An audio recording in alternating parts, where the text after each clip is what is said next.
Loan নিয়েছি, loan দিতে পারবো না। পশ্চিমবঙ্গের গরু, ছাগল, মহিষের খামারগুলোয় বাজছে কান্নার সুর। কোরবানির ঈদে বিক্রি করে লাভবান হবেন এই আশায় লাখ লাখ টাকা ঋণ করে গরু পালন করলেও এখন ক্রেতা পাচ্ছেন না হিন্দু খামারিরা। ঈদ ঘনিয়ে এলেও হাটে নেওয়ার পরেও বিক্রির জন্য কোনো ক্রেতা পাচ্ছেন না তারা। অথচ আগের বছরগুলোয় দেখা যেত কোরবানির ঈদের সময় মুসলিমদের কাছে বেশি দামে গরু বিক্রি করে বেশ লাভবান হতেন পশ্চিমবঙ্গের খামারিরা। কোরবানির সময় গরু টরু বিক্রি করে আমাদের এককালীন টাকা মেটায় এরা।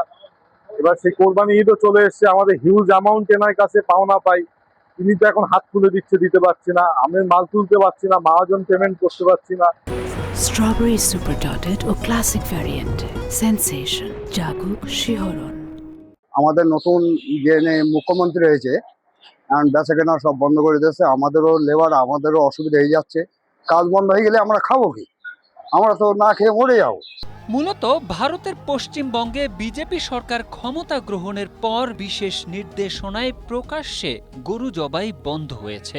এই জন্য বন্ধ গরু বেচা কেনাও। ফলে চরম বিপাকে পড়েছেন হিন্দু খামারি ও ব্যবসায়ীরা। কট্টর হিন্দুত্ববাদী রাজনৈতিক দল নরেন্দ্র মোদীর বিজেপি পশ্চিমবঙ্গে সরকার গঠনের পর এবার বিপুল লোকসানের আশঙ্কা করছে হিন্দু খামারিরা। এ নিয়ে সবার মাঝে চাপা ক্ষোভ ও আতঙ্ক বিরাজ করছে। ক্ষুব্ধ গরু খামারি ও ব্যবসায়ীদের কেউ কেউ বিজেপি সরকারের ওপর ক্ষোভ জানিয়ে তাদের গরু মোদী সরকারকে কিনে নিতে বলছেন। তাহলে আমরা যে লোন নিয়েছি সরকারের কাছ থেকে, এত টাকা লোন নিয়েছি, যে এই লোনের টাকা কে দেবে?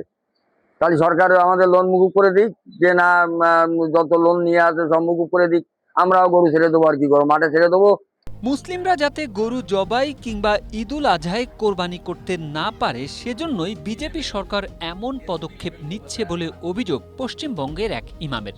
যদিও এর ফলে মুসলিমরা নয় হিন্দুরাই সবচেয়ে বেশি ক্ষতিগ্রস্ত হবে বলে মনে করেন তিনি।